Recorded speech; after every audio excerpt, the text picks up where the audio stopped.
And so we begin our descent, a slow and inevitable falling through layers of atmosphere that grow heavier with each passing moment, the air thickening around us like a blanket being drawn up to the chin, until finally we meet the surface of the water, that vast and ancient boundary between the world of air and the world of liquid silence. And as we slip beneath, we notice how the sounds of the surface, the wind,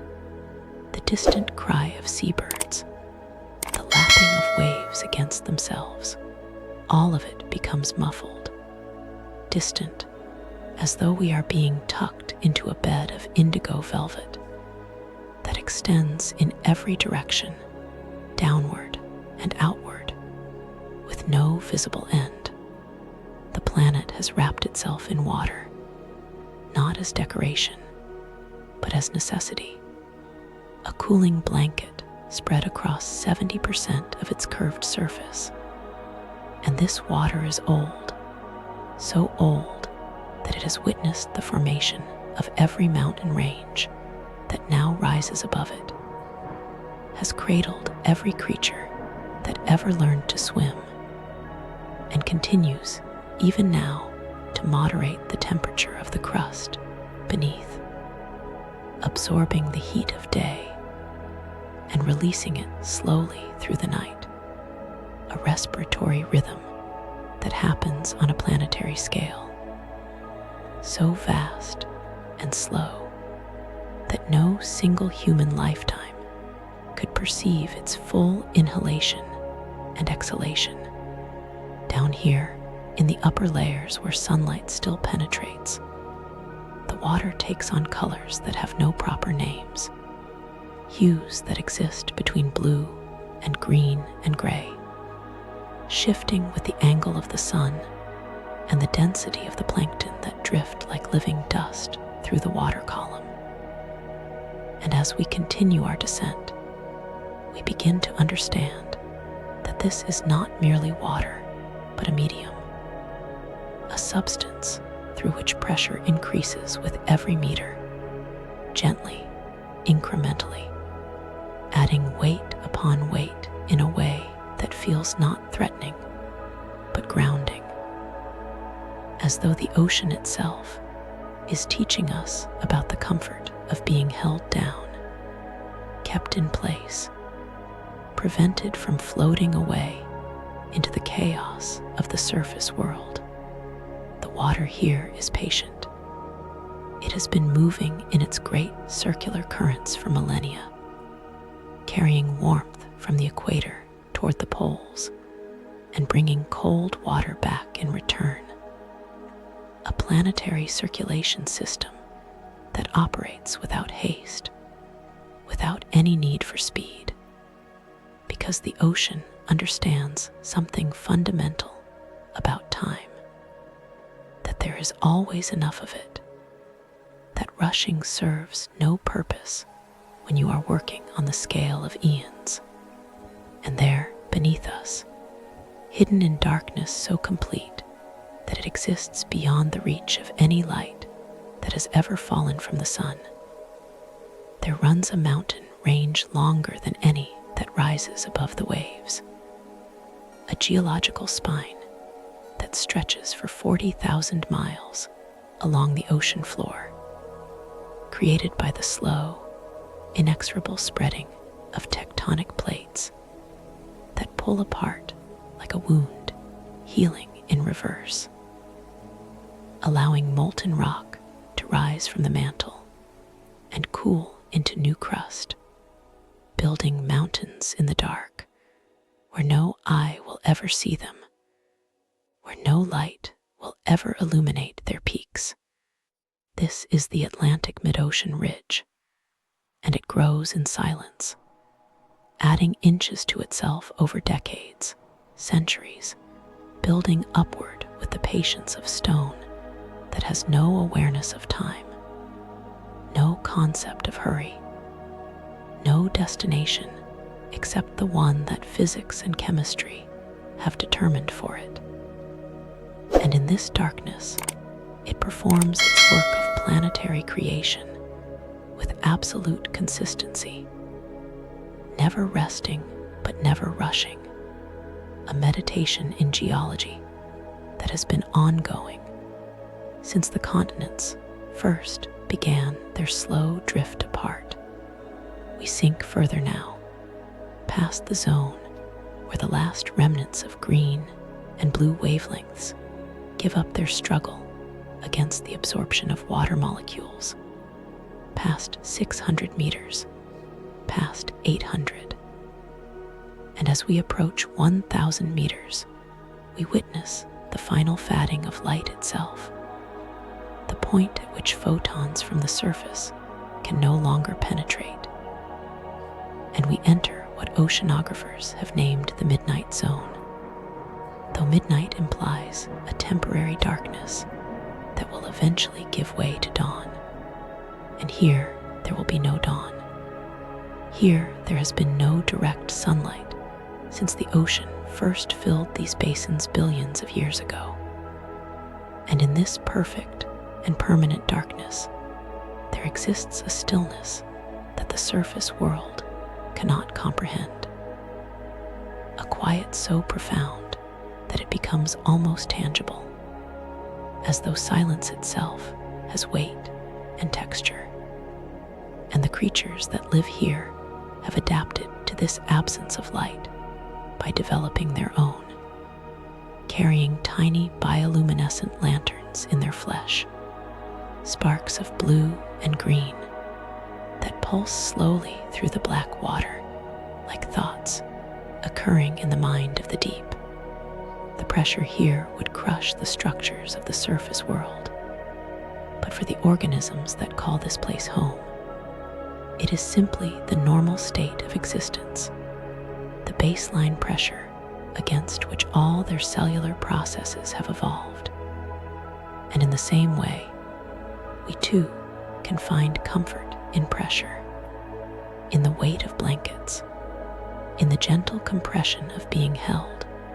of being surrounded and supported on all sides. And the ocean demonstrates this principle on a massive scale, showing us that pressure is not always confinement, but can be, instead, a form of embrace. And moving through this midnight realm are currents of water that differ from their surroundings, not in temperature or pressure, but in salinity, in the concentration of dissolved salts that they carry. And these underwater rivers flow along the topography of the ocean floor, channeled by submarine valleys and ridges, moving as slowly as glaciers, taking centuries to complete their circuits. And within them, they carry nutrients from one part of the ocean to another, distributing the chemical building blocks of life with the thoroughness of a gardener spreading fertilizer across a field. Except this field is the size of continents, and the gardener is gravity itself, patient and inexhaustible. The moon above, so distant that it appears small enough to cover with a thumb,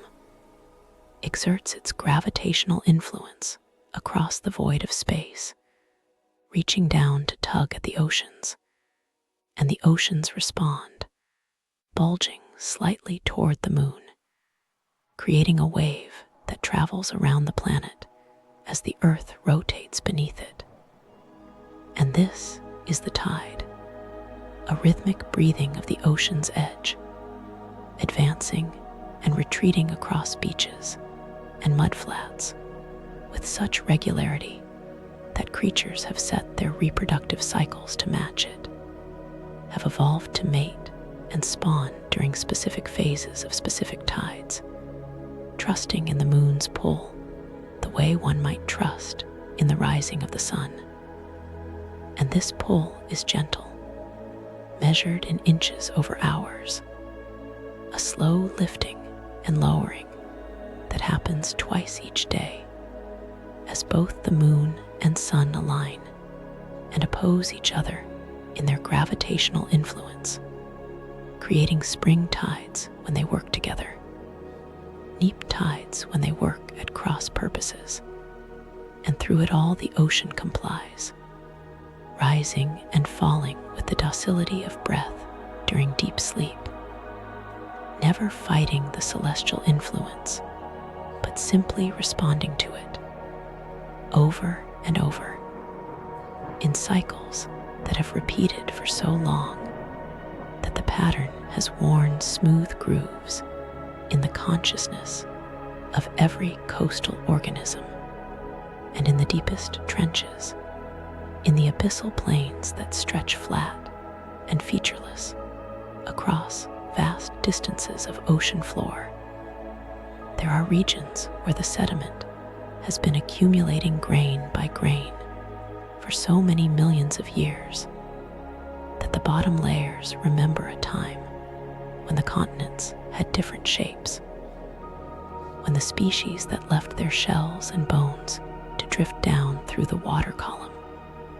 were species that no longer exist, extinct for epochs, and these deep places change so slowly that they might as well be frozen in time, locked into an ancient configuration of temperature and pressure and darkness that persists while the surface world churns through ice ages and warm periods, through the rise and fall of mountain ranges, through the opening and closing of ocean basins. And down here, none of it matters. Down here, the world is as it was when these trenches first formed, and as it will likely be for millions of years to come, because the deep ocean is insulated from change by the sheer mass of water above it, buffered and protected, and kept in a state of equilibrium that the surface can never achieve. Beneath the ocean, beneath even the oldest sediments, beneath the basaltic crust that forms the floor of the sea, there lies the Earth's core, an inner sphere of iron and nickel heated to temperatures that match the surface of the sun, 6,000 degrees Celsius, hot enough to melt any substance we know. And yet, we do not feel this heat. We are protected from it by miles of rock that act as insulation, as a thermal barrier between the molten heart of the planet and the cool water through which we drift. And this protective layering is one of the fundamental conditions that makes life possible. This separation of extremes, hot core and cool surface, mediated by gradations of temperature through the mantle and crust, allowing the surface to maintain temperatures within the narrow range where water can exist as a liquid, where chemistry can proceed at the measured pace necessary for complexity to emerge, for molecules to arrange themselves into the intricate architectures of living cells. And all of this depends on the simple fact that heat moves slowly through rock, that the planet's internal fire is kept at a distance, burning forever in the darkness below, while the surface remains temperate, habitable, wrapped in water that never boils away despite the inferno at the center of everything. There are places in the ocean where cold, dense water sinks, disappearing from the surface and beginning a journey that will take it along the ocean floor toward the equator. A journey that may last 1,000 years before the water finally rises again in some distant part of the world, warmed by the sun and ready to begin the cycle once more. And these underwater rivers of cold water are slow beyond human comprehension, moving at rates measured in inches per hour, creeping along the bottom topography like glaciers made of liquid. And they carry with them the dissolved oxygen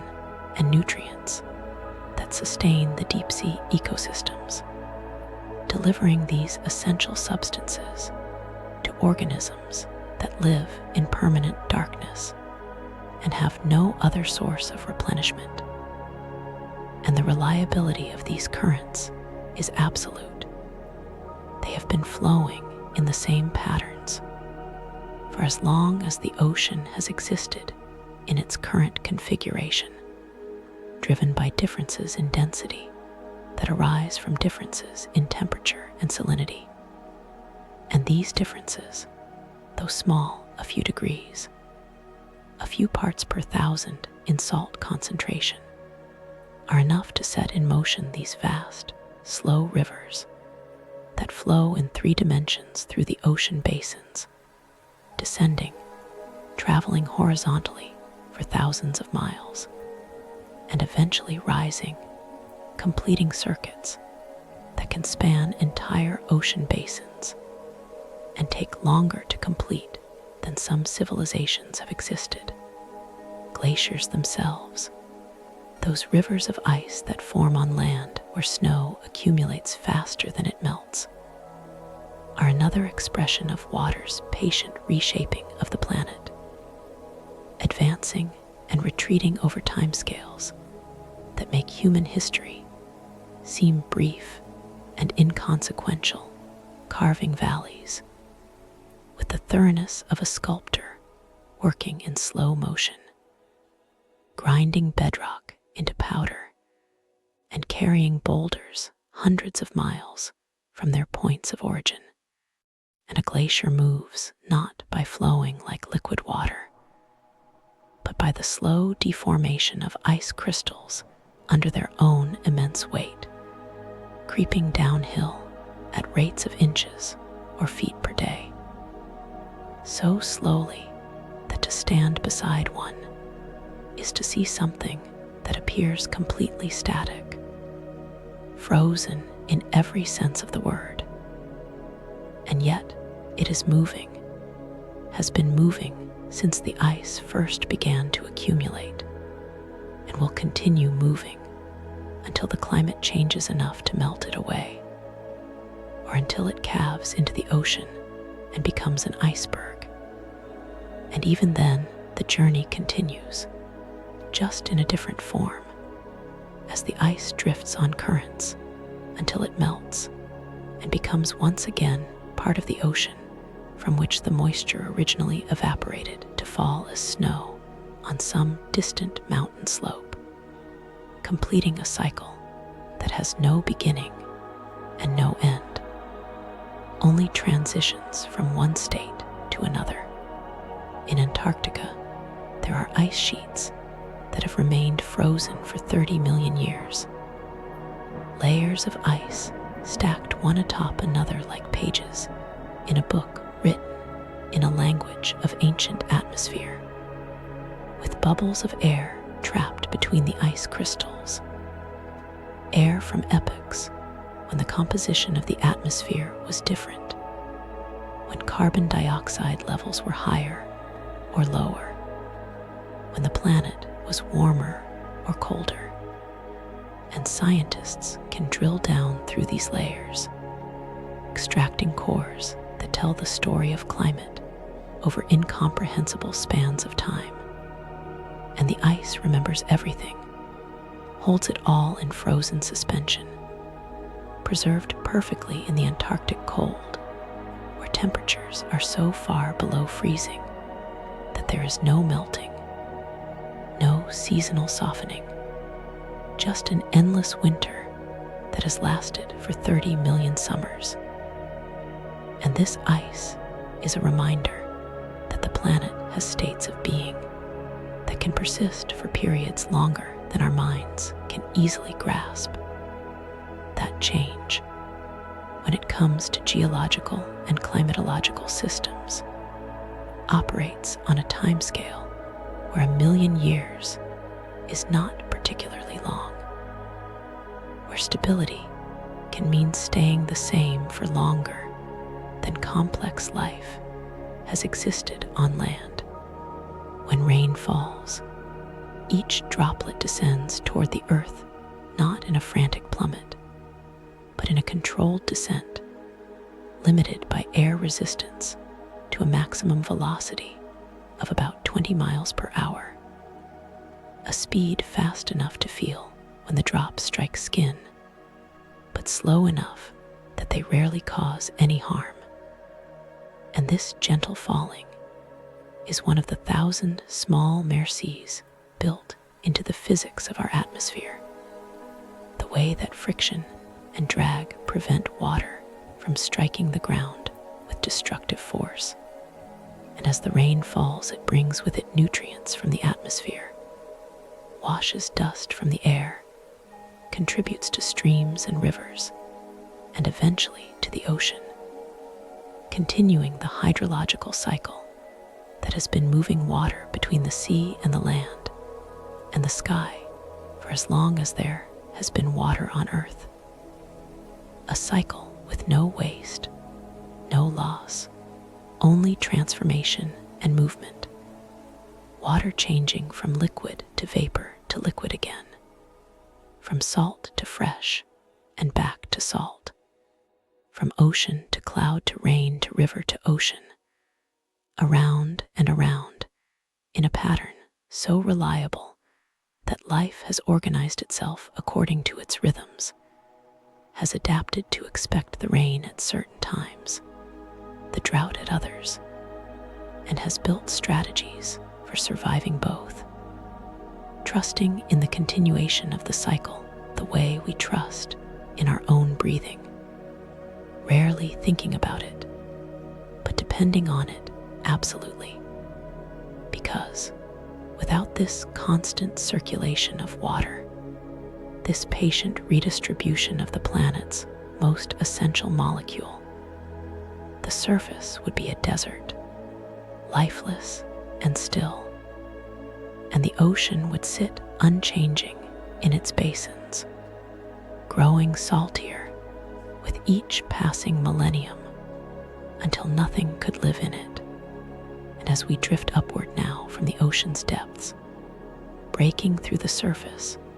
where the light suddenly floods back into our awareness, we find ourselves approaching the edge of the land,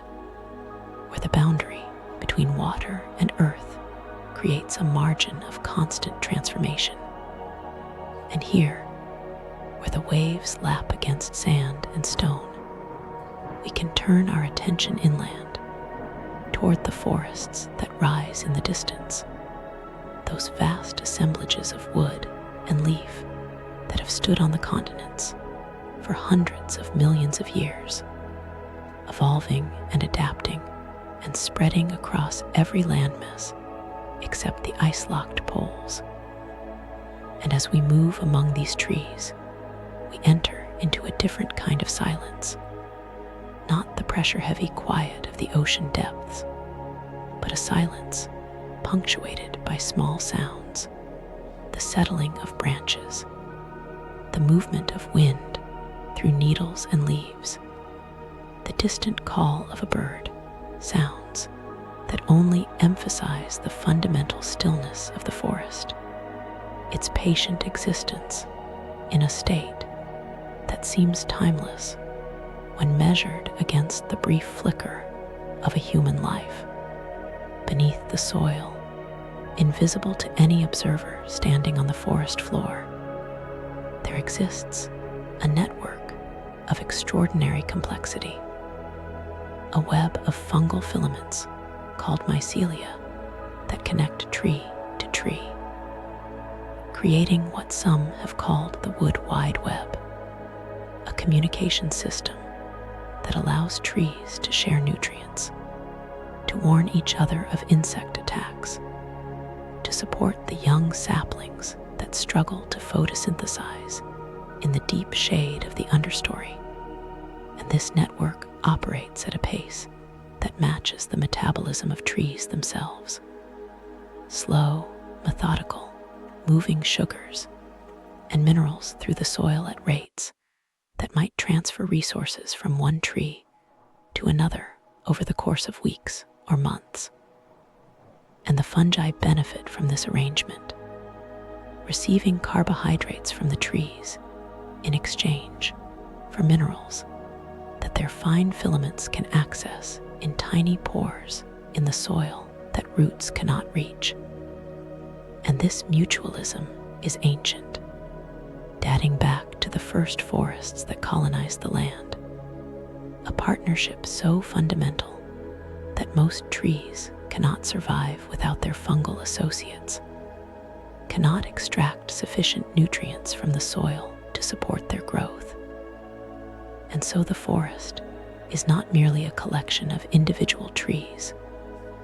but a superorganism of sorts, interconnected, interdependent, sharing resources through underground channels in a display of cooperation that seems almost intentional, almost conscious, though it is simply the result of millions of years of coevolution, of natural selection, favoring those organisms that could work together over those that insisted on absolute independence. There are trees alive today that were already ancient when human civilization began to build its first cities, trees that have stood in the same spot for thousands of years, weathering storms and droughts and fires, growing incrementally thicker with each passing year as they add another ring of wood beneath their bark. And the oldest of these, a bristlecone pine known as Methuselah,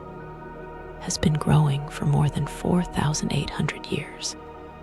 has added more than 4,800 rings to its trunk, each one a record of a single year's growth, thicker in wet years when water was abundant, thinner in drought years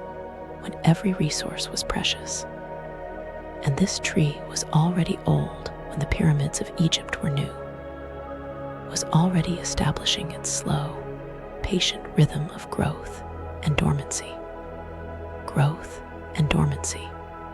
long before any human being thought to write down the events of their time. And it continues still, adding its annual increment of wood, expanding its trunk by a fraction of a millimeter each year.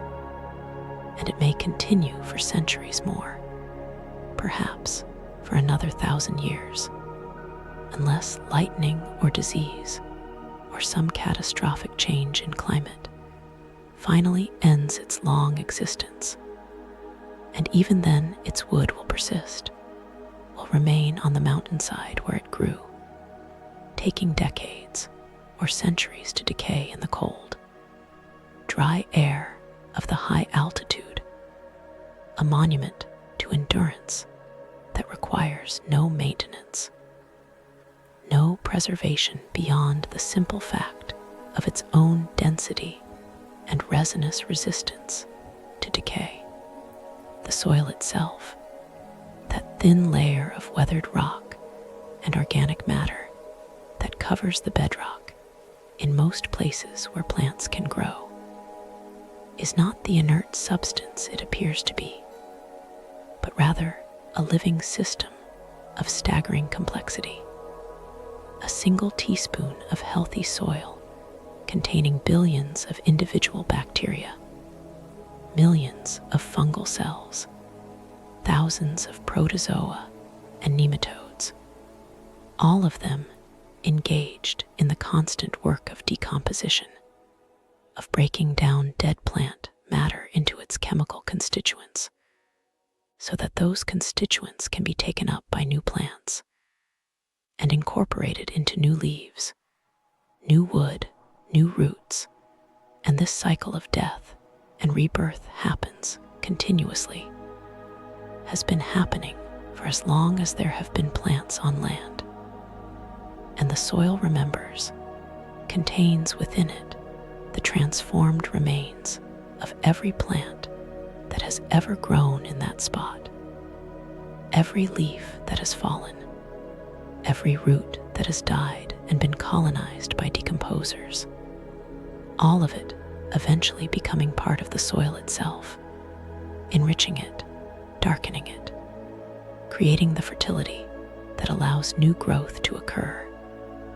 And this process is slow, building topsoil at rates measured in centuries, a few inches every 1,000 years in most climates. And yet, it is also constantly being renewed, constantly incorporating new material as the old material is taken up by plants, creating a dynamic equilibrium in which the soil is never exactly the same from one year to the next, but also never changes in any fundamental way, remaining always a zone of transition between the mineral world of rock and the biological world of living tissue. In the Amazon rainforest, the largest continuous expanse of tropical forest remaining on the planet, there is so much vegetation, so many leaves transpiring water vapor into the air, that the forest creates its own rain, releases moisture through billions of leaf pores in a process called transpiration. And this moisture rises into the atmosphere, where it condenses into clouds that then release their water as rain back onto the forest canopy. And this rain is captured by the leaves, runs down the branches and trunks, soaks into the soil, and is taken up by roots to be transported back up to the leaves, where it evaporates once again, completing a cycle that can repeat itself several times before the water finally escapes the system and flows out to the Amazon River and eventually to the Atlantic Ocean. And this means that the forest is, to some extent, self-sustaining in terms of its water supply, that it participates actively in creating the conditions necessary for its own existence. And this has been happening for millions of years, long enough for the species of the Amazon to become exquisitely adapted to these wet conditions, to evolve strategies for dealing with the constant moisture, the perpetual dripping and flowing and evaporating that characterizes the rainforest environment. And the forest persists, wet and green and impossibly diverse, a testament to the power of positive feedbacks in ecological systems, where the presence of vegetation creates conditions that favor more vegetation, and the cycle reinforces itself, becoming more stable and resilient with each iteration. Bamboo, that remarkable grass that has evolved to reach tree-like proportions, grows with a speed that seems almost impossible when compared to the slow expansion of oak or pine. Some species capable of growing 3 feet in a single day, extending upward at a rate visible to the patient observer. And yet this rapid growth is not frantic or violent, but simply steady, continuous, the bamboo adding cell after cell after cell in an unbroken sequence, pushing upward through the air with the inevitability of a mathematical progression. And this growth is possible because bamboo has evolved a unique strategy, spending years establishing an extensive underground rhizome system, storing energy and nutrients in these underground stems until conditions are right for rapid upward growth. And then, when the monsoon rains arrive or the temperature rises to the appropriate threshold, the bamboo sends up its shoots, which are already fully formed in miniature, already containing all the nodes and internodes they will ever have, and these structures simply expand, the cells filling with water and elongating. And in a matter of weeks, a bamboo shoot can reach its full height of 60 feet or more, and then it stops, having achieved its full stature, and begins the slower process of hardening its tissues, thickening its cell walls with silica to provide strength and resistance to pests. And this strategy allows bamboo to exploit temporary openings in the forest canopy with great efficiency, to capture light resources before slower growing competitors can respond. And yet the speed, though remarkable, is not chaotic, not random, but precisely controlled by the plant's internal regulatory systems, proceeding at exactly the rate that the plant's biochemistry can support. No faster, no slower. A display of rapid growth that is nonetheless perfectly orderly, perfectly contained within the parameters that evolution has established for this species. Ferns, those ancient plants with their delicate, divided leaves and their preference for shady, moist environments, have been growing on Earth for more than 360 million years, have been present since before the evolution of flowering plants, since before the age of dinosaurs, since before the first trees developed seeds. And during all that time, the basic body plan of ferns has remained essentially unchanged, which suggests that this design, the underground rhizome, the unfurling fronds, the production of spores rather than seeds, is fundamentally sound, requires no improvement, serves the fern's needs so well that natural selection has found no reason to alter it significantly. And so ferns persist,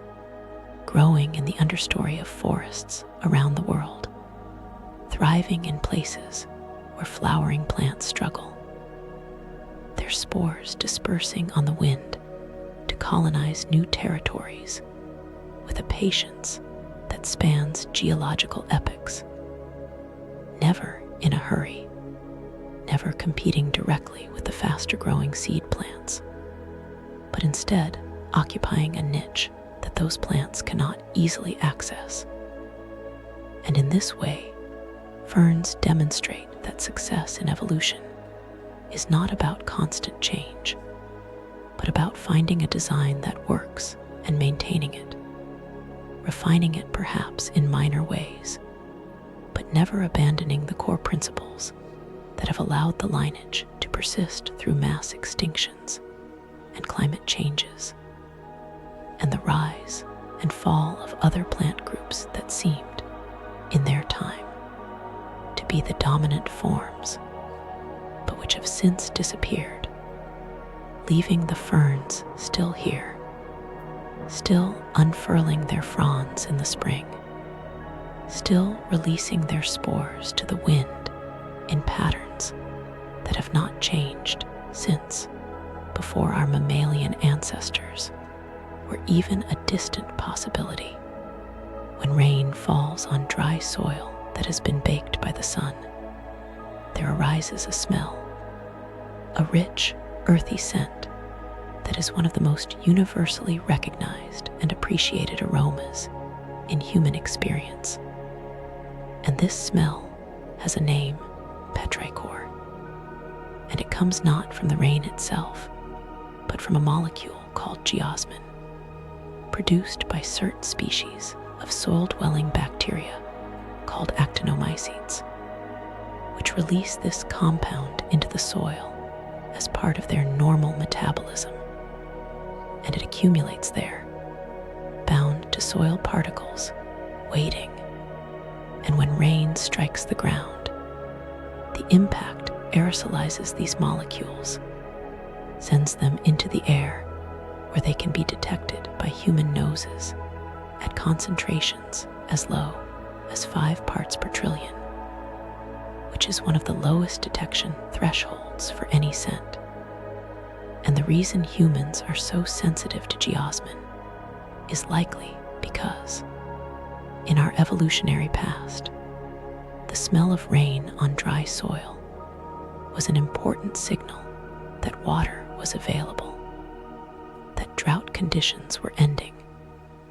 that it would soon be possible to find flowing water and replenish depleted supplies. And so our ancestors, who could detect this smell from a distance, who could follow it to water sources, had a survival advantage. And that advantage is still with us, encoded in our neurology as a heightened sensitivity to this particular molecule. This bacterial byproduct that has become associated in our minds with freshness, with renewal, with the ending of dry times and the beginning of wet. And the bacteria continue to produce it, indifferent to our perception of it, simply going about their business of decomposing organic matter in the soil. And in doing so, they create this ephemeral beauty, this scent that exists only in the transitional moment when rain first touches earth, a collaboration between organism and weather that neither participant is aware of, but that produces an experience that humans have been appreciating for as long as we have had noses capable of appreciating it. Mosses, even more ancient than ferns, and even simpler in their structure, have no roots at all, no vascular tissue to transport water from soil to leaves, and instead they absorb moisture directly through their surfaces, drinking the dampness from the air, from fog and dew, and the humid exhalation of the forest.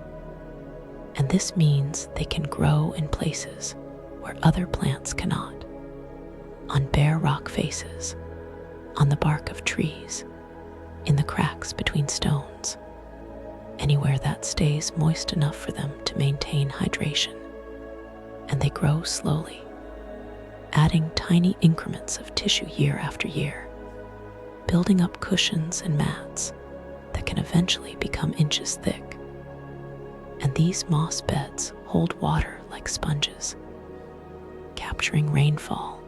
and releasing it gradually, helping to moderate the flow of water through the ecosystem, preventing floods during heavy rain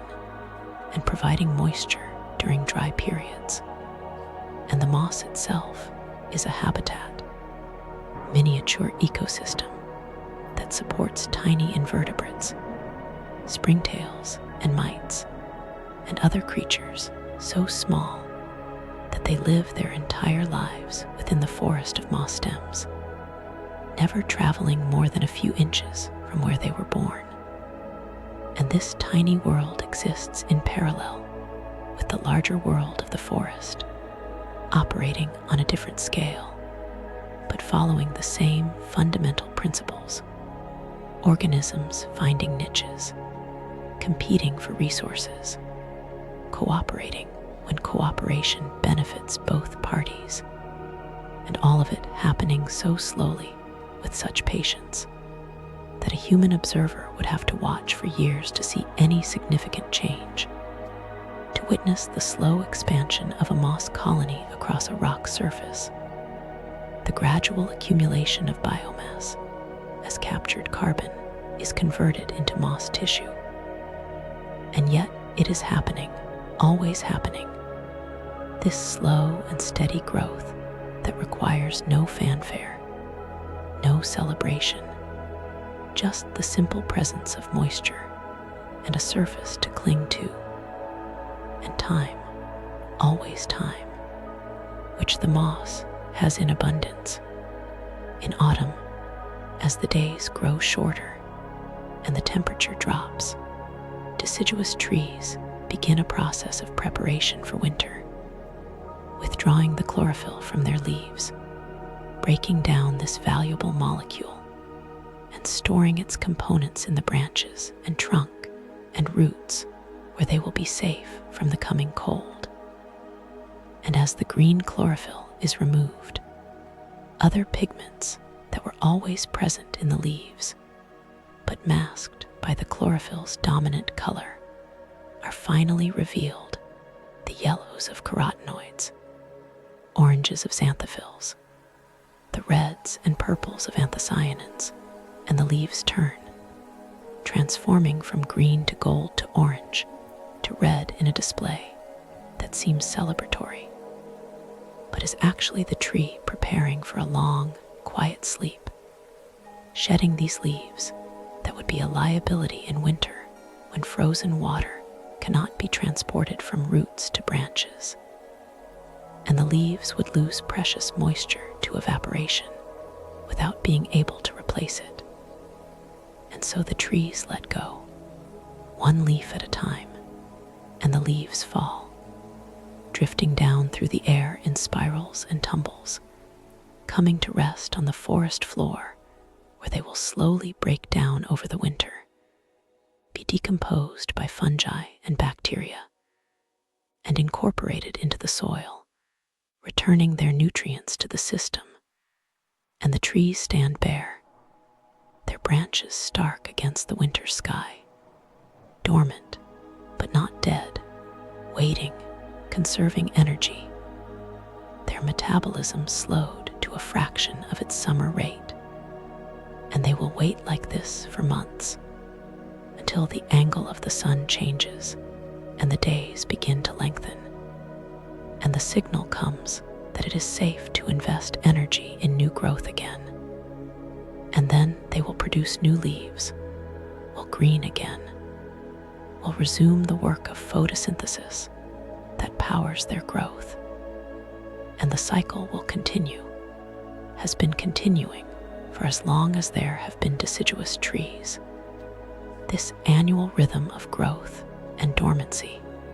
greening and sleeping, that matches the rhythm of the planet's orbit around the sun. Some seeds, particularly those of desert plants and plants, adapted to environments where conditions are only rarely favorable for germination, have evolved the ability to remain dormant for extraordinary periods, decades, or even more than a century, lying in the soil, metabolically inactive, their embryonic tissues protected by hard seed coats that prevent water from entering and triggering germination. And these seeds wait. And while they wait, the world changes around them. Climates shift. Other plants come and go. Animals rise and fall in population. And still the seeds remain, patient beyond any human conception of patience, because they are not waiting for a specific time, but for specific conditions, the right combination of moisture and temperature, and perhaps scarification of the seed coat by fire, or the digestive system of an animal. And when those conditions finally occur, the seed absorbs water, swells, breaks through its coat, and begins to grow, sending a root downward and a shoot upward, mobilizing the stored nutrients in its endosperm or cotyledons. And the plant emerges into a world that may be completely different from the world its parent knew. But the seed does not know this, does not care, simply follows the genetic instructions that have been passed down through generations, grows according to the blueprint encoded in its DNA. And if conditions remain favorable, it will mature and produce seeds of its own, some of which may germinate promptly, and some of which may wait as their parent seed waited for decades or longer, holding the potential for life in suspended animation, ready but not impatient, capable of waiting as long as necessary, because time, for seed, is not something to be hurried through, but simply the medium in which life occurs, sometimes quickly, sometimes slowly, but always with the same fundamental processes, the same patient unfolding of possibility into actuality. And now, we turn our attention to the bones of the planet, to the stone that lies beneath the soil and the ocean floor, to the ancient rock that forms the true foundation of everything we have explored so far. And this rock is not static, not frozen in place, as it appears to be when we stand upon it, but is actually moving, flowing on timescales so extended that the movement becomes invisible to any observer whose life is measured in decades rather than millennia. And the continents themselves, these vast assemblages of granite and basalt that rise above the ocean basins, are drifting across the surface of the planet at a rate of approximately 2 to 4 centimeters per year, which is roughly the same speed at which human fingernails grow.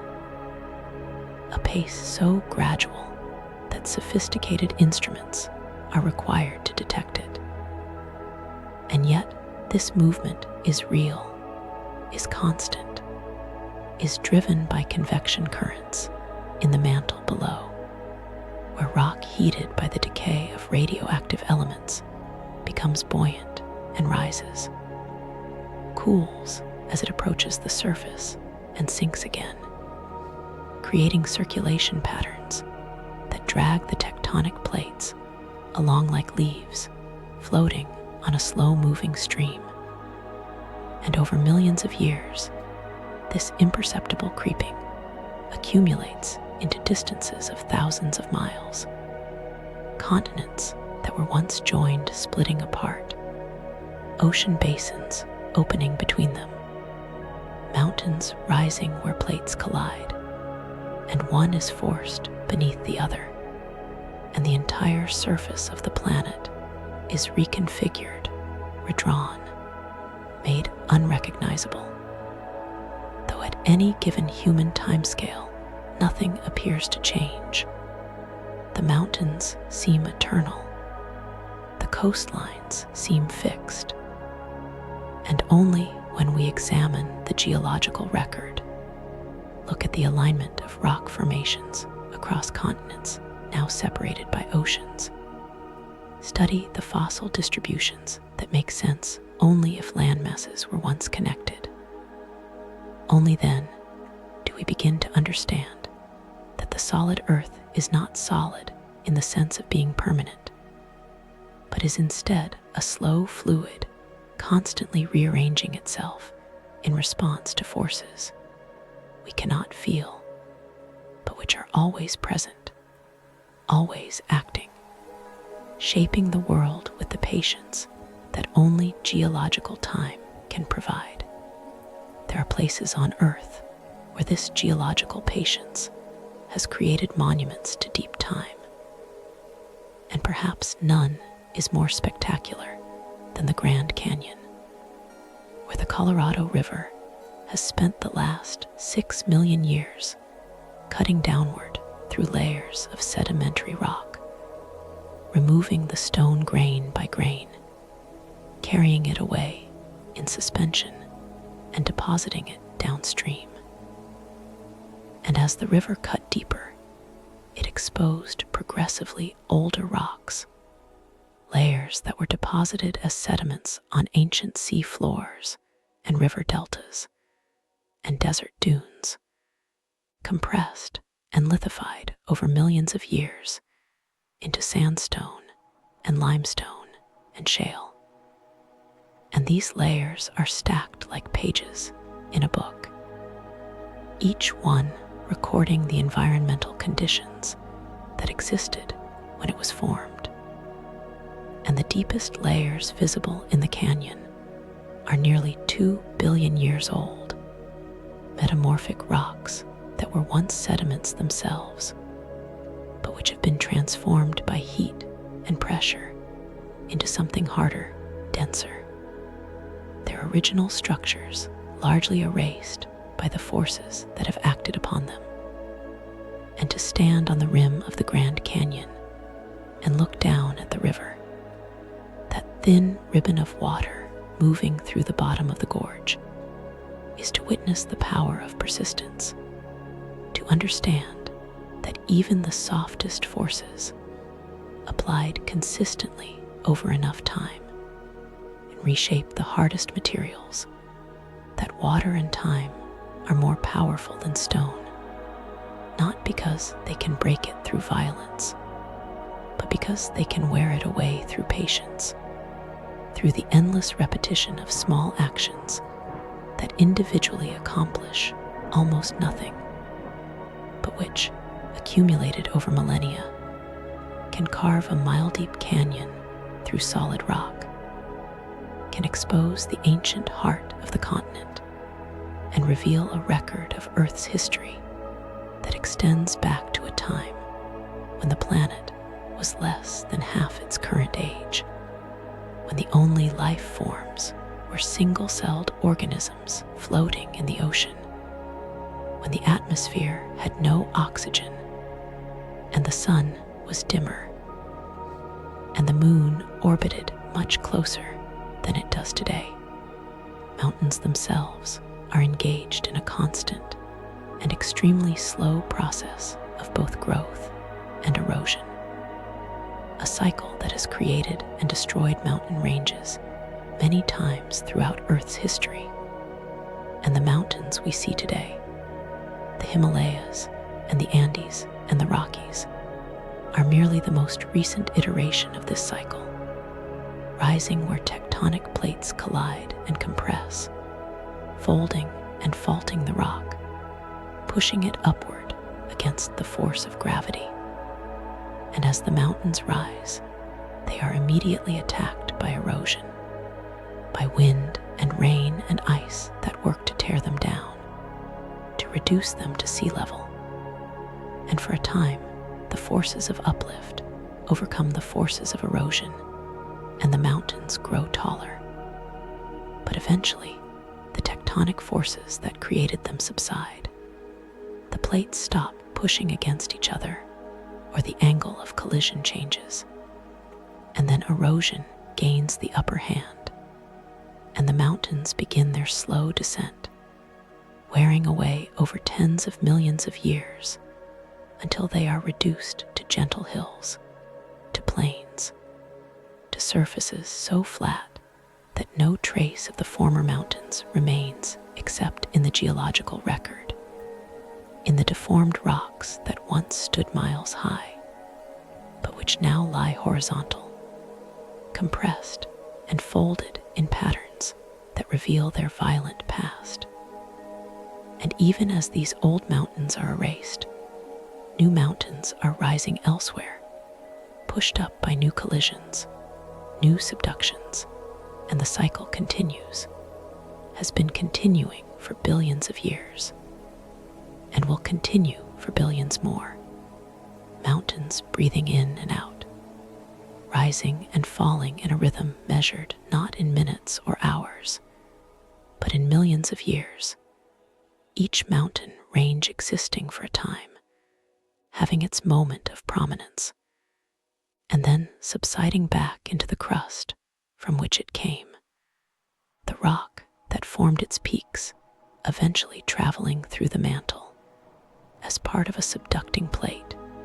being melted and reincorporated into the flowing stone below, only to rise again someday, perhaps billions of years in the future, as part of a new mountain range in a new configuration of continents. Earth itself is not a perfect sphere, but is instead slightly flattened at the poles and bulging at the equator, a shape called an oblate sphere. And this bulge exists because the planet is rotating, and the rotation creates a centrifugal force that pulls material outward at the equator, where the rotational velocity is highest. And over geological time, the planet has deformed slightly in response to this force, the equatorial diameter being about 27 miles greater than the polar diameter. And this deformation gives the Earth a comfortable, settled quality, as though it has relaxed into its spin, found an equilibrium between the inward pull of its own gravity and the outward push of its rotation. And this shape affects everything from the thickness of the atmosphere, which is greater at the equator, where there is more surface area, and therefore more gravitational pull, to the orbits of satellites, which must account for this irregularity in the gravitational field when calculating their trajectories. And yet, from space the difference is imperceptible. The Earth appears perfectly round, a blue and white sphere hanging in the darkness, and only precise measurements reveal the slight flatness at the poles, the gentle swelling at the equator, evidence that the planet is not a rigid body, but a dynamic system that responds to the forces acting upon it, deforming and adjusting until it reaches a state of balance deep within the Earth, in zones where pressure is measured in gigapascals and temperature in thousands of degrees. Carbon atoms are slowly forced into a new arrangement, compressed until they bond in a tetrahedral lattice that creates the hardest natural material known. And this is how diamonds form, not quickly through any violent process, but patiently over billions of years. Carbon that was once part of organic matter, deposited in ancient sediments, carried down into the mantle through subduction, subjected to pressures and temperatures that would vaporize any surface material. And in these extreme conditions, the carbon crystallizes, atom by atom, building up transparent crystals that have no color except that imparted by trace impurities, nitrogen creating yellow diamonds, boron creating blue,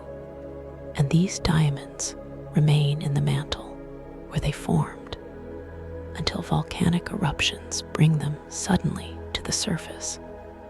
carried upward in magma that rises so quickly that the diamonds don't have time to revert to graphite, which is the stable form of carbon at surface pressures. And they cool and are preserved, and we find them, these fragments of the deep earth, these crystals that formed over unimaginable spans of time under conditions we can barely create in our laboratories. And we prize them for their hardness and brilliance, for the way they split light into colors. But their real value is as messengers from the deep, as evidence of the processes that occur in the hidden parts of the planet, in the realms we cannot visit except through the proxy of rocks and minerals brought to the surface by geological forces. Snowflakes form when water vapor in the atmosphere condenses directly into ice, bypassing the liquid phase. And this happens in clouds where the temperature is below freezing. And there are tiny particles, dust, pollen, bacteria, that can serve as nucleation sites for ice crystals to form. And once a crystal begins to grow, it develops according to the hexagonal symmetry of ice, water molecules arranging themselves into a lattice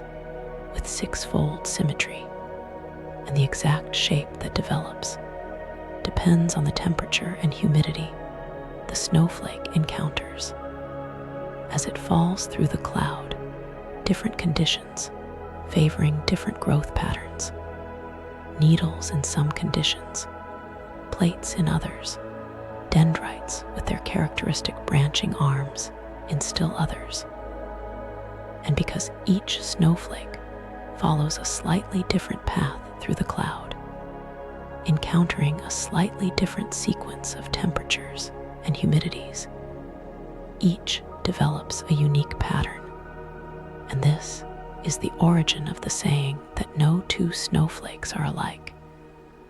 And while this is probably not strictly true, given the enormous number of snowflakes that have fallen over Earth's history, some coincidental duplicates seem statistically inevitable.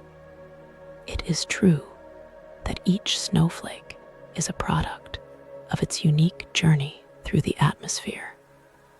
a record written in ice of the conditions it encountered. And what is remarkable is that despite these individual variations,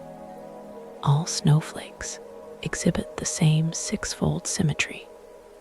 the same underlying pattern imposed by the crystalline structure of ice. And this combination of variation within constraint creates the beauty of snowflakes, each one recognizably a snowflake while also being demonstrably unique. And they fall, billions of them in every snowstorm, accumulating on the ground in layers that preserve for a while the evidence of their individual complexity before melting or sublimating away, returning to the atmosphere as water vapor, ready to begin the cycle again. The moon, that companion world that has orbited Earth for more than 4 billion years, is slowly moving away from us, receding at a rate of about 1.5 inches per year. And this recession is a consequence of tidal interactions,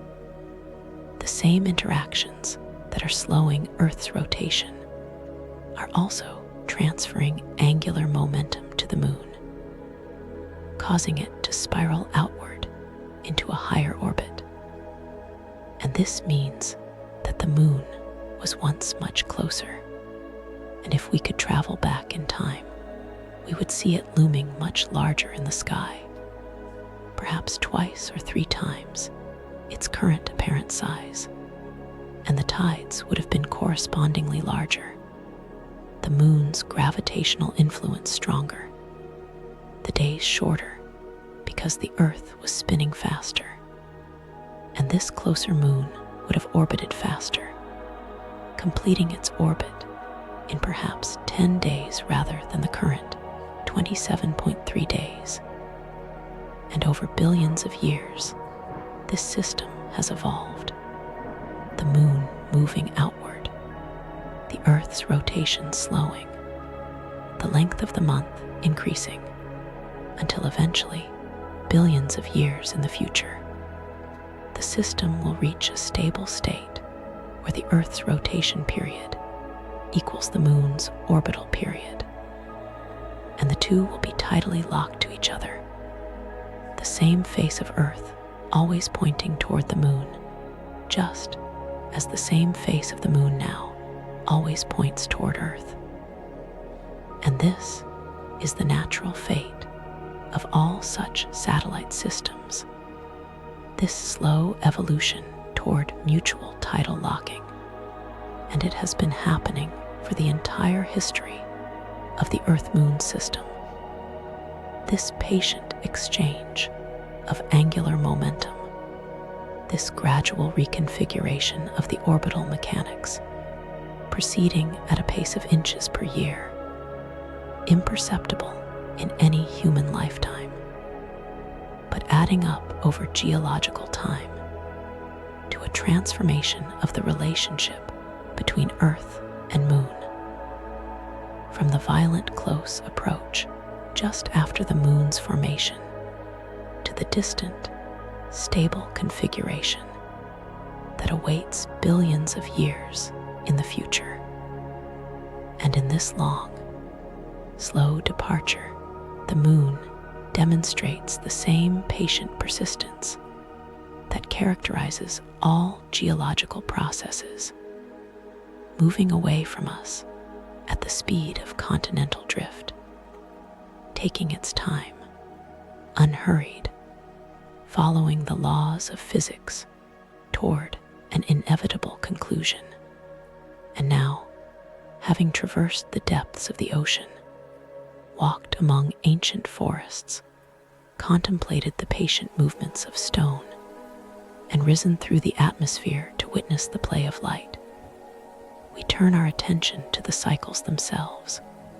to those great rhythmic patterns that govern the earth, that connect everything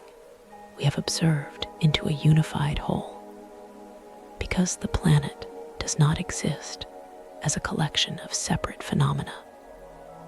but as an integrated system where everything influences everything else,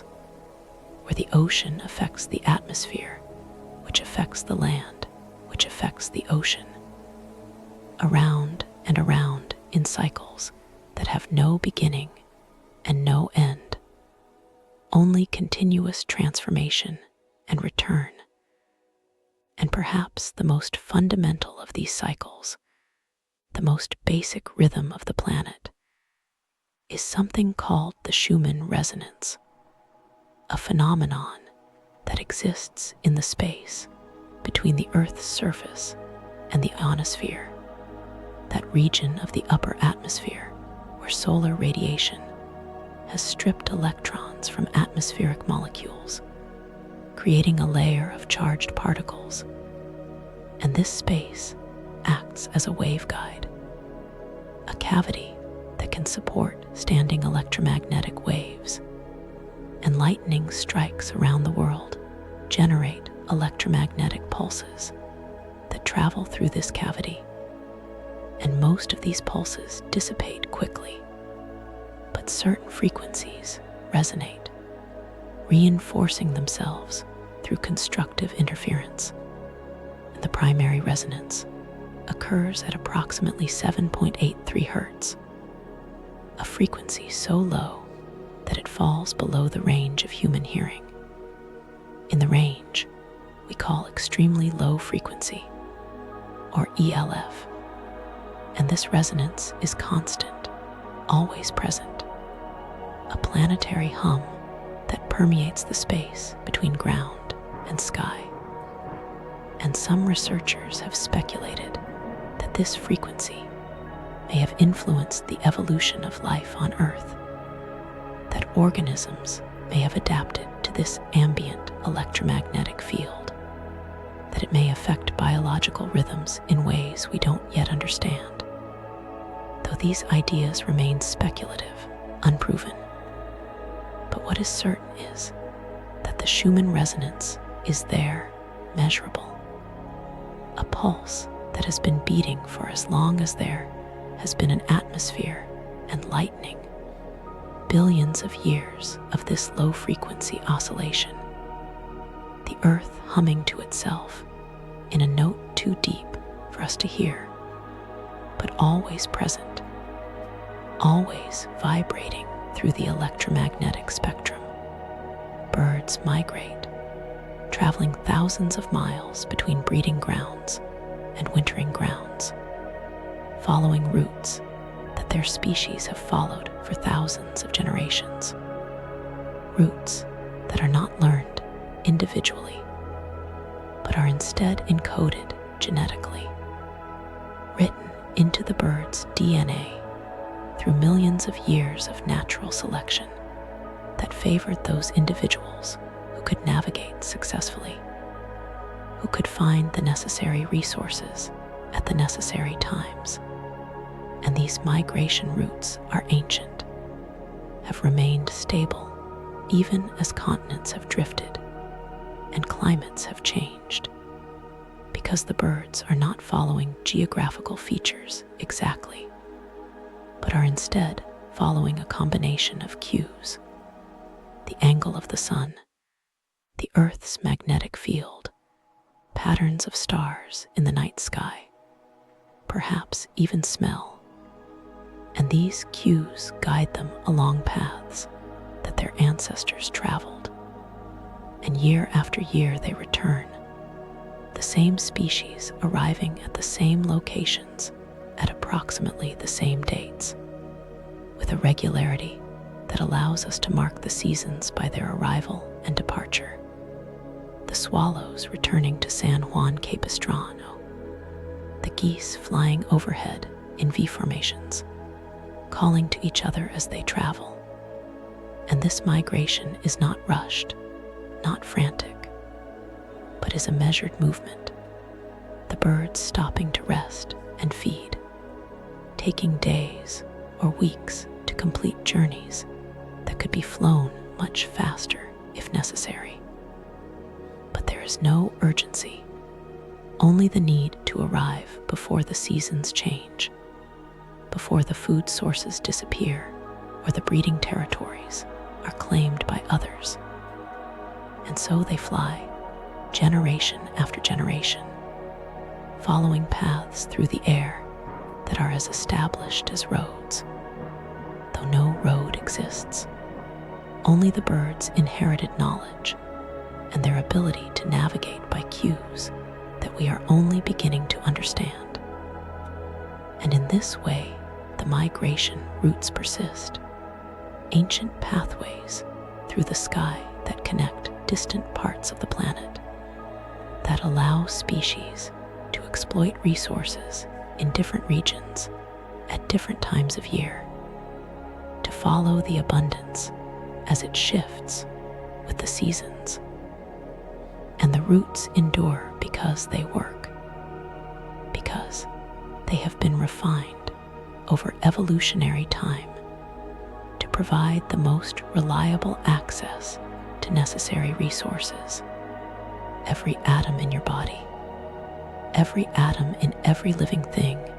in every rock and ocean and cloud, was once inside a star, was forged in the nuclear furnaces that power stellar interiors, or in the even more violent conditions of supernova explosions, because the universe began with only hydrogen and helium, the lightest elements created in the first few minutes after the Big Bang. And everything heavier than helium, the carbon in your cells, the oxygen you breathe, the iron in your blood, the calcium in your bones, all of it was created inside stars, built up through nuclear fusion as hydrogen fused into helium, helium into carbon, carbon into oxygen, oxygen into silicon, silicon into iron, each step requiring higher temperatures and pressures, conditions that exist only in the cores of massive stars.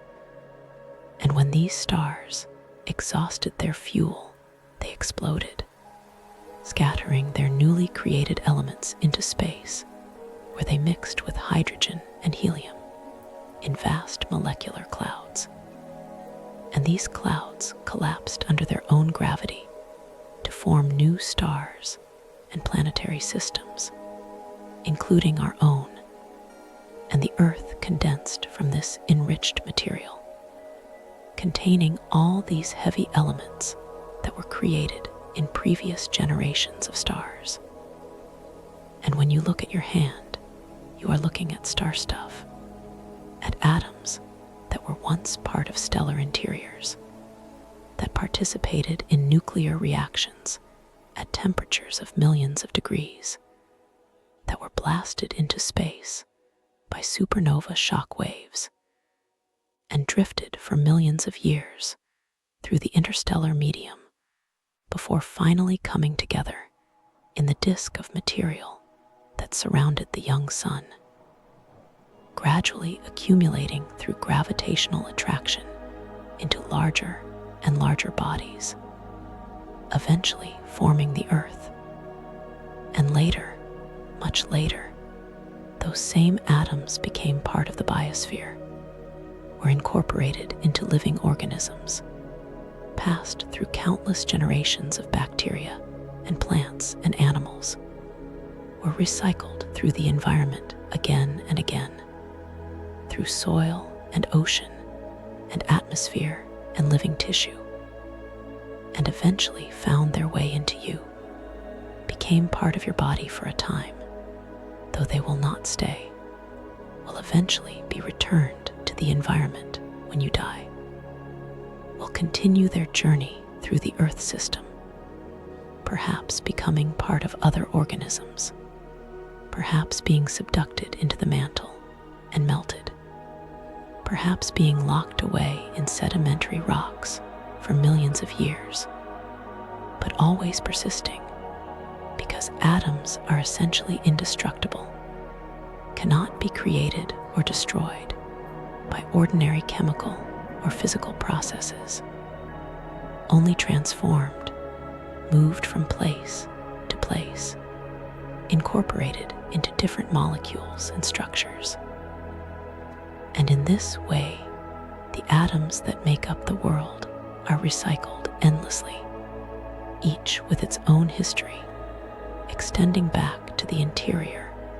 of some long-dead star. Bees, when they visit flowers, do not simply land and collect nectar and pollen, but instead perform a kind of vibrational communication with the flower. Certain species of bees, grasping the flower's anthers and vibrating their flight muscles at a specific frequency, typically around 400 hertz, without moving their wings, and this vibration shakes pollen loose from the anthers, causing it to fall onto the bee's body where it can be collected. And this process, called buzz pollination or sonication, works because the flowers have evolved anthers that release pollen most efficiently when vibrated at this particular frequency. And the bees have evolved the ability to produce precisely this frequency. And the match between the two is so precise that it suggests a long coevolutionary history, millions of years of natural selection, favoring flowers whose anthers responded to the bee's vibration, and bees whose vibration matched the flower's anthers. And the result is a partnership that benefits both parties. The bees getting access to pollen that would otherwise be difficult to extract. The flowers getting pollinated by visitors who are reliably carrying pollen from other flowers of the same species. And this interaction happens in silence. The frequency of the vibration is audible to human ears as a buzzing sound, which is why we call them bees. But the communication between bee and flower happens at a level below conscious awareness, is simply a mechanical resonance, a matching of frequencies that allows the transfer of pollen. And it continues, flower after flower, bee after bee, spring after spring. This ancient partnership playing out in gardens and meadows and forests, unnoticed by most observers, but essential to the reproduction of countless plant species, because many flowers can only release their pollen through buzz pollination, cannot self-pollinate or be pollinated by wind or other insects, depend entirely on bees with the right vibrational frequency. And the bees, in turn, depend on these flowers for food, for the protein-rich pollen they need to raise their young. And so, the two are locked together in an evolutionary dance that has been ongoing for tens of millions of years and shows no sign of ending. The Earth has survived 5 major mass extinctions, events in which more than half of all species on the planet were eliminated in geologically brief periods. And each of these extinctions was triggered by catastrophic environmental changes, asteroid impacts, massive volcanic eruptions, ocean anoxia, rapid climate change events that pushed the biosphere beyond its ability to adapt, that created conditions in which most existing species could not survive. And after each extinction, the planet appeared devastated, impoverished,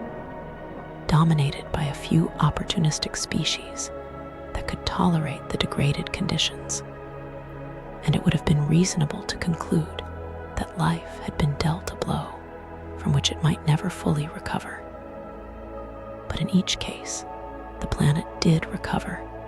given time, millions of years, admittedly. But over those millions of years, new species evolved to fill the ecological niches left vacant by the extinctions. Diversity rebuilt itself. Ecosystems became complex again. And eventually, the biosphere returned to a state as rich and varied as before the extinction. Sometimes more so, because the removal of dominant species created opportunities for other lineages to diversify, to evolve into forms and functions that had been closed to them before. And this demonstrates a fundamental resilience of the Earth system, an ability to absorb catastrophic disturbances and eventually return to a state of equilibrium. Not the same equilibrium as before, not with the same species or the same ecological relationships, but an equilibrium nonetheless, a stable state with high diversity and complex interactions. And this resilience exists because life is opportunistic, because evolution is constantly generating variation through mutation and recombination, constantly testing new forms and functions. And when conditions change, when old niches disappear and new niches appear, there are always some variants that happen to be suited to the new conditions, that can survive and reproduce and pass on their genes. And from these survivors, new lineages radiate, diversifying into the available ecological space. And the process of building complexity begins again, slowly, patiently, over millions of years. But inevitably, because this is what life does, this is the fundamental nature of evolution, to explore possibilities, to fill niches, to create diversity from uniformity. And the Earth has demonstrated this capacity for recovery 5 times already, and would presumably do so again if another mass extinction occurred. Though the timescale for recovery would be far longer than human civilization has existed, far longer than our species has walked the earth. A reminder that while individual species may be fragile, vulnerable to extinction, life itself, the process of life, the tendency of chemistry to organize itself into self-replicating systems, appears to be remarkably robust, difficult to eliminate completely once it has established itself on a planet. Volcanic islands rise from the ocean floor where magma breaches the surface,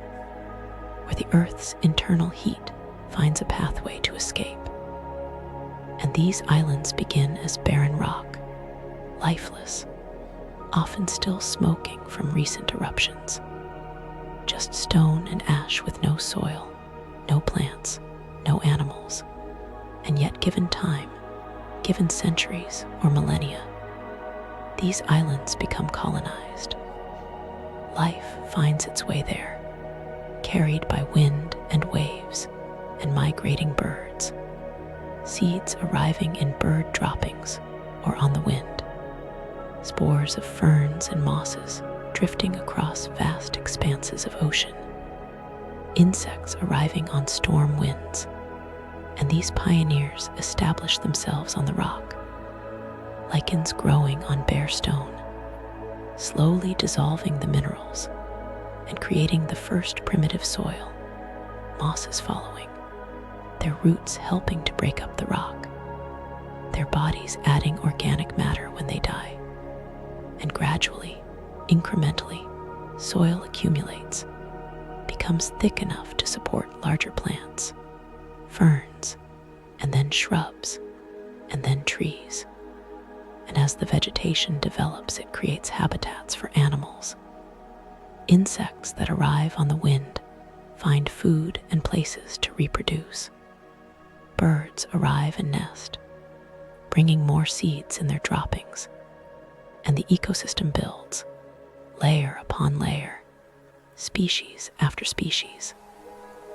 until what was once barren rock is now a functioning forest, a complete ecosystem with producers and consumers and decomposers, with nutrient cycles and energy flows, with competition and cooperation, and all the complex interactions that characterize mature ecosystems. And this process of succession, of ecosystem development, is entirely predictable, follows the same general pattern on every volcanic island, though the specific species involved vary depending on geography and what propagules happen to arrive. But the pattern is consistent because it is driven by fundamental principles, by the fact that certain organisms are better at colonizing bare rock, while others require soil, by the fact that early colonizers modify the environment in ways that make it more suitable for later arrivals. And the process continues, the island becoming more and more biologically complex over time. And in this way, the Earth creates new land, adds to its terrestrial surface,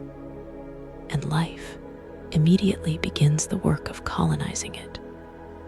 transforming bare rock into living ecosystem, demonstrating that life is not confined to places where it already exists, but is constantly expanding, constantly seeking new territories, and will establish itself wherever conditions permit, given enough time and enough opportunities for dispersal. The Sahara Desert, that vast expanse of sand and rock that dominates northern Africa, was not always a desert, was in fact a lush, green landscape as recently as 6,000 years ago, with rivers and lakes and grasslands, home to hippos and crocodiles and human settlements. And this change from green to desert happened not gradually over millions of years, but relatively quickly in geological terms, over a period of perhaps a few thousand years, driven by changes in Earth's orbital parameters that altered the distribution of sunlight and thus affected the atmospheric circulation patterns that bring rain to the region. And as the climate dried, the vegetation died back, the soil eroded, the lakes dried up, and what remained was desert. And this transition is recorded in archaeological evidence, in rock art showing animals that no longer live in the region, in the fossilized remains of crocodiles and fish, in places that are now hundreds of miles from the nearest water. And this demonstrates that the Earth's surface is not static, not fixed in its current configuration, but is always shifting, always responding to changes in climate and other environmental factors. And what is desert now was forest before and may be forest again in the future, because the orbital parameters that drove the Sahara's desertification are cyclical, vary on timescales of tens of thousands of years, and at some point in the future, perhaps 20,000 years from now or 50,000, the Sahara will likely green again. The rains will return, vegetation will spread across the sand, and the desert will retreat. And then, eventually, the cycle will reverse once more,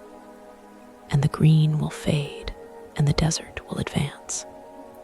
And this has happened many times in Earth's history, the Sahara oscillating between wet and dry states in response to these orbital cycles. And each transition leaves its mark in the geological record. Layers of sediment that record wet periods and dry periods alternating like pages in a book. And this is just one example of the Earth's constant reshaping, its tendency to transform from one state to another in response to changing conditions, never settling into permanent configurations, but always remaining dynamic, always in flux, the surface appearance changing while the underlying processes continue, the same cycles of heating and cooling, drying and wetting, erosion and deposition,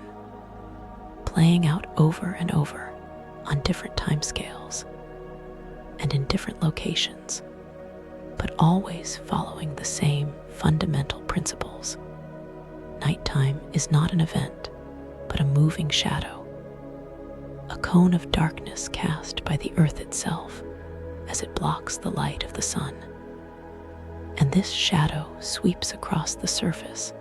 at approximately 1,000 miles per hour at the equator, the speed of the Earth's rotation, moving from east to west, bringing darkness to regions that were in daylight, and bringing daylight to regions that were in darkness. And this has been happening every day for billions of years. This rotation of the Earth carrying each part of the surface through periods of sunlight and darkness. And the boundary between day and night, called the terminator, is not a sharp line, but a gradual transition, a zone of twilight that can be hundreds of miles wide, where the sun is below the horizon, but its light still reaches the upper atmosphere and is scattered down to illuminate the surface. And as you stand in this zone of twilight, you can watch the shadows lengthen, the light fade, the stars begin to appear. First, the brightest ones like Venus and Jupiter, if they are visible. Then progressively dimmer stars as the sky darkens, until finally full night arrives, and the sky is filled with stars, thousands of them visible from a dark location. Though sadly fewer and fewer places on Earth qualify as truly dark locations, light pollution from cities has created a permanent glow in the sky over much of the populated world,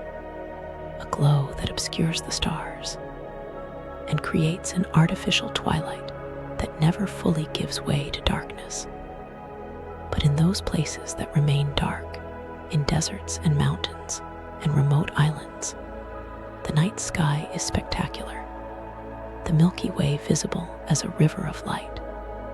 the stars so numerous that they seem to touch each other. And this is the night sky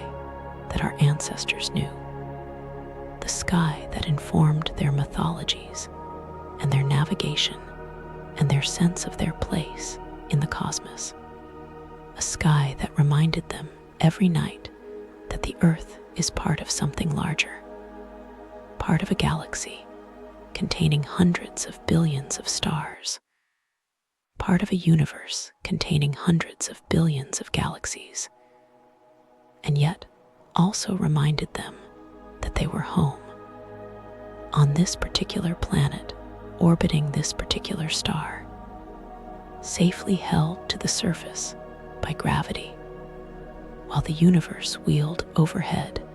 distant and beautiful and eternal. Gravity is the force that holds everything down, that prevents us from floating away into space, that keeps the atmosphere bound to the planet, and the ocean in its basins, and the mountains from toppling. And yet, it is the weakest of the fundamental forces, so weak that a small magnet can overcome the gravitational attraction of the entire Earth when it picks up a paper clip. And gravity's strength depends on mass and distance, growing stronger with more mass and weaker with more distance, following an inverse square law that means doubling the distance reduces the force to 1/4 of its original strength. And this is why we feel the Earth's gravity so strongly, because we are in direct contact with it, sitting on its surface, as close as we can possibly be to its mass,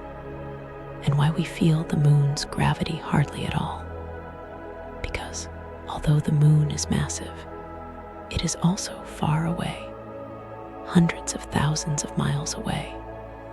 and at that distance, its gravitational pull on our bodies is negligible, though it is sufficient to pull on the oceans and create the tides, because the oceans are fluid, can respond to even small forces by flowing and bulging, whereas our solid bodies cannot. And gravity is always attractive, always pulls masses together, never pushes them apart, which is why matter in the universe tends to clump, to form stars and planets and galaxies, rather than spreading out uniformly, because any small concentration of mass creates a gravitational field that attracts more mass, making the concentration denser, which makes the gravitational field stronger, which attracts even more mass, a positive feedback that continues until something stops it, until pressure from nuclear fusion in the case of stars, or degeneracy pressure in the case of white dwarfs and neutron stars, or the simple fact of being solid in the case of planets. And gravity on Earth creates a gentle, constant weight, a pressure of 9.8 meters per second squared, pulling everything downward, defining what we mean by down, creating the vertical dimension in our perception of space, the sense that some directions are fundamentally different from others, that falling is different from rising, that resting on the ground is a stable state, whereas floating in air would require constant energy expenditure. And this gravity is reliable, never varying except by tiny amounts due to altitude or local density variations in the Earth's crust, always pulling with the same strength at the same location. And this reliability is something we take entirely for granted. We expect objects to fall when we drop them,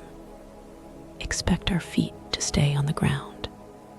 expect water to flow downhill. And all of this is gravity, this invisible force that shapes our every movement and our every moment, holding us safely to the surface of this rotating planet as it orbits the sun at 67,000 miles per hour. And the sun orbits the galactic center at 500,000 miles per hour. And through all this motion, we stay firmly planted on the ground, held by gravity, the gentle weight that keeps us home. And finally, we arrive at the last fact, the ultimate reassurance, which is simply that the Earth will continue, will persist in its slow rotation and its annual orbit around the Sun for billions of years to come, barring some catastrophic intervention like a collision with another planet-sized body, which is extraordinarily unlikely. The Earth will continue turning day after day, night after night, the sun rising and setting, the seasons cycling, the tides flowing in and out, the water evaporating from the ocean and falling as rain on the land and flowing back to the ocean, the continents drifting incrementally across the surface, mountains rising and eroding, life evolving and adapting and filling every available niche, and all of it happening with the patient inevitability that characterizes geological time, not rushed, not hurried, simply proceeding according to the laws of physics and chemistry and biology. And the sun, though it is gradually brightening as it ages, though it will eventually expand into a red giant and consume the inner planets, including Earth, will continue to shine for another 5 billion years in approximately its current form, providing the energy that drives all the processes we have discussed, the evaporation of water and the heating of air and the photosynthesis of plants. And during those 5 billion years, the Earth will continue to be a habitable planet, will continue to maintain conditions suitable for life, though the specific forms that life takes will change, will evolve, will adapt to whatever conditions exist, and perhaps intelligence will arise again in some form, perhaps descendants of humans if our species survives, perhaps some entirely different lineage if we do not. But the Earth will be here, will persist, will continue its slow orbital dance around the sun. And this deep time perspective, this understanding that the planet operates on timescales that dwarf human history, that our entire civilization is just a brief moment in the life of the Earth, is somehow comforting. A reminder that we are part of something larger and more enduring than ourselves, that the processes we have explored, the patient growth of crystals, the slow drift of continents, the ancient cycles of water and carbon and rock, these processes will continue long after we are gone, the Earth breathing in and out,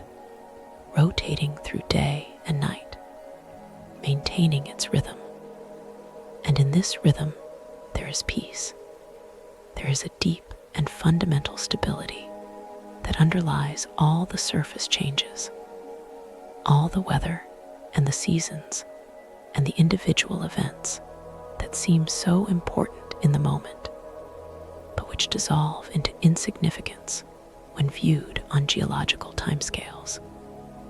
And knowing this, understanding our place in this vast system,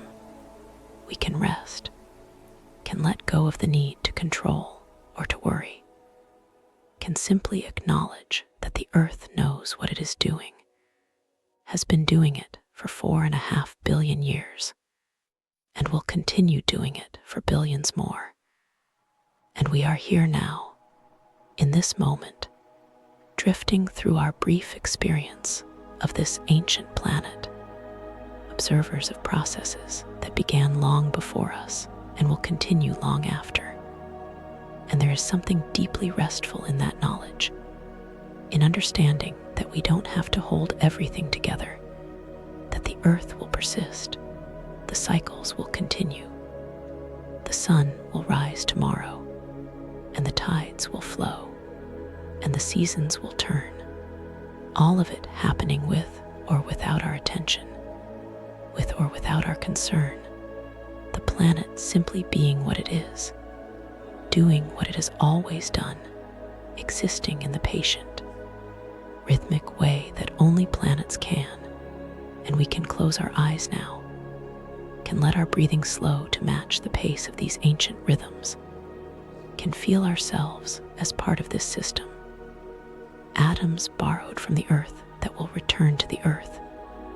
temporarily organized into the pattern that is us, but fundamentally made of the same star stuff as everything else. And in this understanding, there is rest, there is peace, there is the deep and certain knowledge that all is well, that the earth endures, that the cycles continue, that we are held safely on the surface by gravity's gentle weight as we drift toward sleep, toward dreams, toward the quiet darkness that mirrors the quiet darkness of the ocean depths, where nothing moves quickly and time seems to stop. And we let go, finally, completely, trusting in the earth's patience, trusting in the continuation of all these cycles we have explored, and we sleep,